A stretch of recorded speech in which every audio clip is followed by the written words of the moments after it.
Well, guys, despite what seems to be a very controversial game in The Last of Us 2, and with all the negative reviews surrounding it by the fan base, let's talk about how it still managed to top the sales chart over in the UK.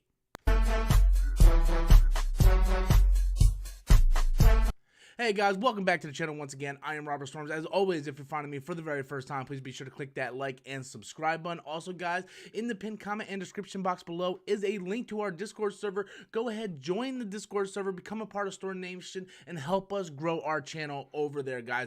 So, Last of Us has been a very controversial game. I already went on record saying, me personally, that I'm not going to be playing Last of Us 2 anytime soon. I will be playing it eventually. I'm not going to come out here and sit there and lie to you guys, hey, I'm never going to play The Last of Us 2. When that game drops down to $20, I will pick it up. When it becomes a PlayStation Greatest Hits, I will pick it up. I am not going to go drop $60 on it anytime soon, and that doesn't have anything to do with the controversy going on within the story, okay? I understand there's people that's really upset about it, really upset what happens. I'm not going to spoil anything here. You guys, if you want to, you guys can go look at leaks and whatnot. I am talking about simply because what Naughty Dog and Sony did to the YouTube creator community.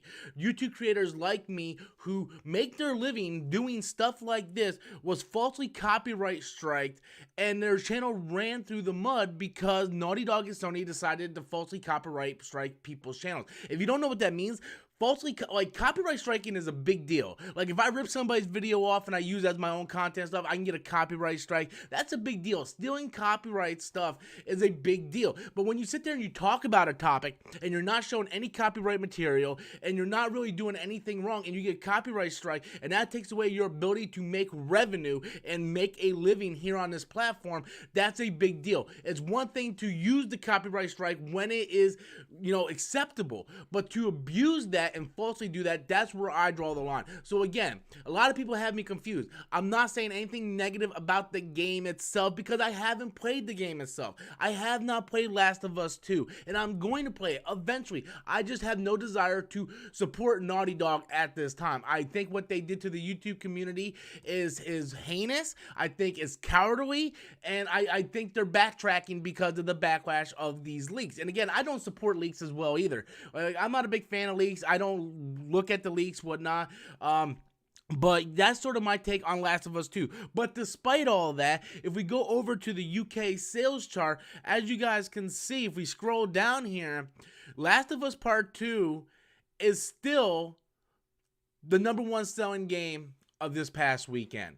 And I know what you're saying, well, for one, you're saying that's probably the UK chart, so what difference does that make? Well, a lot of times, us as gamers, we will look at the UK sales chart because that's a good indication of what is going to be here in the United States. Now, I'm expecting the same type of numbers here in the United States, but I'm actually expecting it's probably going to be much, much higher. It's going to be #1 here in the United States for sure. There's no doubt in that. If you think because of the negative backlash that The Last of Us 2 is not going to be the highest selling game this past week in the United States, then you're just crazy, because it's still going to sell like crazy.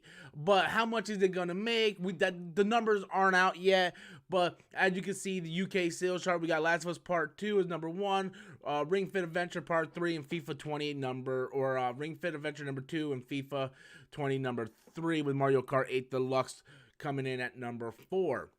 So here's the thing. Again, I want to preface this because a lot of people misunderstand what I'm saying. I'm not reviewing the game, okay? The title of this video is not review, okay? I'm not reviewing Last of Us 2 because in order to review it, you have to play.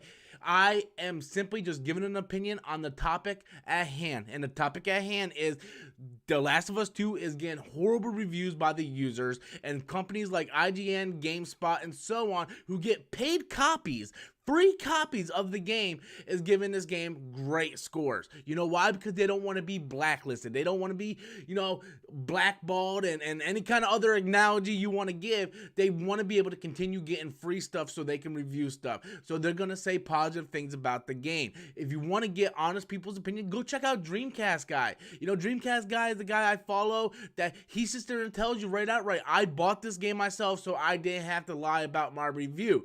So that's sort of my thoughts on it, guys, despite the horrible backlash of The Last of Us 2, it is still the highest selling game of this past week, and I don't think that's a surprise. I think even with the negative backlash, like look at the negative backlash for Rise of Skywalker, it was still the #1 movie in the box office. You know, sometimes backlash creates controversy, which creates interest, and you want to find out what all the fuss is about. So anyway, guys, Last of Us 2, have you bought it? Have you played it? What'd you think? Be sure to leave your comments in the comment box below, guys. Until next time, as always, I'm Robert Storms, and that's my opinion.